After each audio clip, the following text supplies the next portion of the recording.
The history of technology in education. Let's begin.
El queso está viejo y mozo.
Technology is a vital source and tool to students in a college classroom for multiple reasons. The advances in technology have made students think more actively. It supports students in defining their goals, evaluating their progress, and performing authentic tasks. A large number of students are actively using tablets, laptops, and smartphones to assist in researching information and finishing assignments, as well as communicating with others and their instructors about class information or notes, and working together on team projects. Whether used for accessing information, communicating with peers, or simply the way it has modified the learning process, technology has grown into an essential part of a college student's learning environment.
out by just looking at the history of the academic library.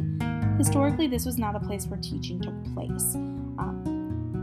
Academic libraries had little need to branch outside a set curriculum. Since the traditional classical curriculum was already set in stone, students were not doing a lot of research. They certainly didn't need help researching or using library tools. But by the late 1900s, there was a change in the idea of scholarship and what scholarship meant. And so also the role of the university began to change, and they took libraries with them. Now students might be researching a wide variety of topics and need assistance doing so. Additionally, in contrast to the original library organizations, libraries began to standardize, which made it easier for them to share tools across campuses and across institutions that might be of use to their students understanding tools. The library is one main source in researching for the classroom. As education in the United States has strengthened, college libraries have paved paths to serve those who will use it more efficiently. Through books and databases, the library offers almost any information one could possibly need. Before, research was done strictly from the books that were available, and if they were not available, tough luck. Now, obviously the library has expanded the amount of books and the variety of them, but if you cannot find the book that you need, most libraries now offer the option of ordering the book from another library. Along with the expansion of books, the library now offers databases. The databases offer such a wide variety of information. Databases give us accessibility to information on the web such as articles, videos, and websites that the school has paid for. This means that almost every ounce of information that has been published on a topic, whether internet, article, journal, scholarly article, book, online book, they are most likely available to the student. This benefits the student greatly because we do not have to pay for reputable sources and we can research almost any topic you can imagine. The constant growth, specifically in expanding sources and making quicker and wider accessibility to information, both creates more opportunity for the student. Most university and college libraries now actually want to transform from paper to digital resources. The changes that occurred in technology, research, teaching, and learning have created a different mission for libraries. Yet the addition information being produced digitally has changed our expectations about how we use knowledge. At the same time, it accelerates the pace of knowledge. The web gives rise to knowledge production and use. The addition of information and increase in accessibility to that information has changed the way that students learn and actively use that information. I've been thinking about something. We have so many cool gadgets nowadays. iPads and laptops and smart mobile phones. So how come we can hardly ever use them at school? Who decides that we, the people who are supposed to learn, can't even use the tools we're most comfortable with? Use of these gadgets is abbreviated to ICT, Information and Communication Technology. The advancements in technology have also strengthened our means of communication in several ways. With professors, we now communicate by email, and sometimes texting, instead of discussing matters face-to-face. One matter that this is extremely relevant is online classes. Though online classes lack the common face-to-face interactions between students and professors, it offers a different kind of interaction. The students in the class setting are offered a better chance to try alternate ways of learning classroom material. These alternate ways include reading online articles, watching video clips, video and written discussion boards, and many more ways that the student can communicate and find research. Not only are online classes available, now you can achieve a college degree online. If you have kids or are supporting yourself alone, Online degree programs help students achieve a degree and still have time to balance their responsibilities. The role of a cellular device has thoroughly strengthened our system of learning. Information is now at our fingertips because we can use all forms of internet searching to find information for whatever we might be doing in the classroom. Students can work more collaboratively with each other, whether in the same class or another class.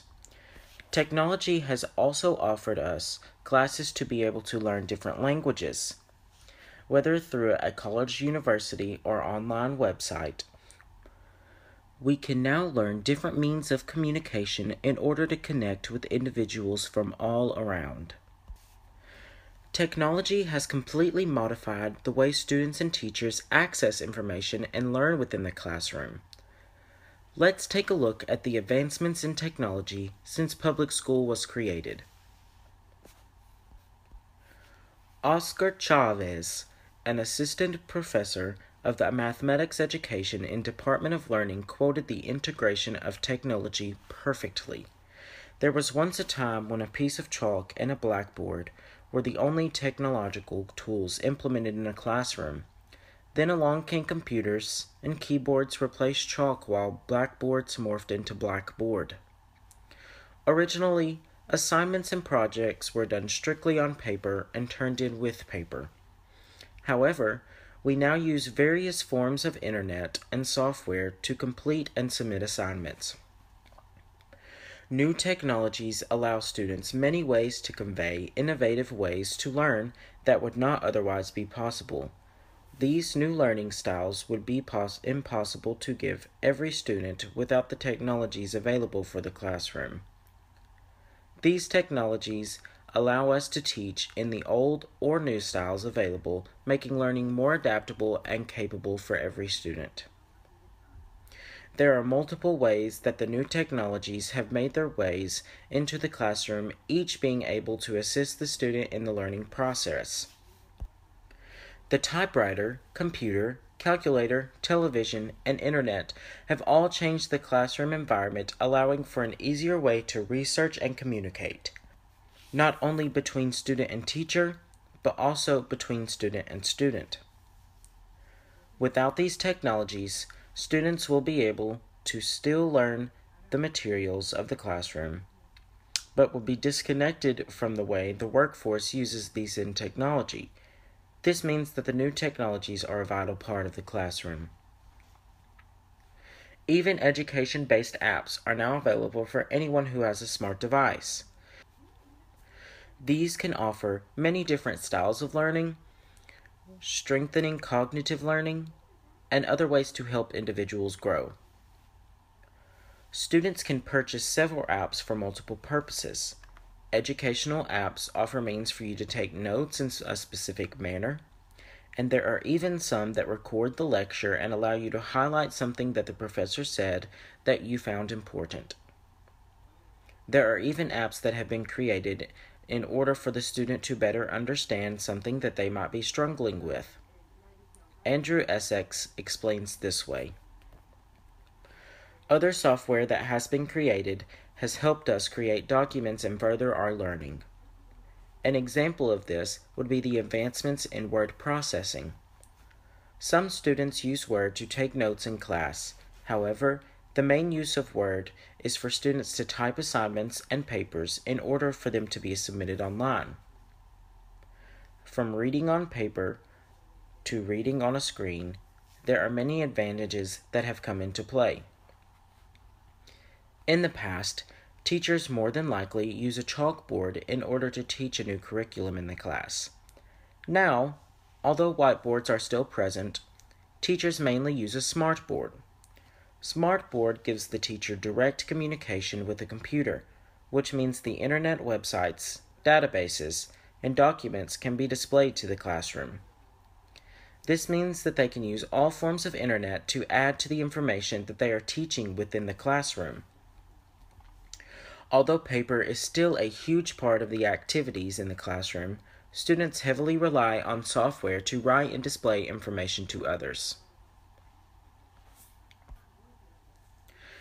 Technology and its advancements have readjusted the learning process for the student.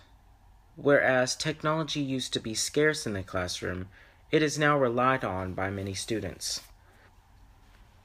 Through the library at your university, communication over the internet, and the reformations in teaching the students with internet-based information, advancements in technology give students more efficient ways to perform in the classroom.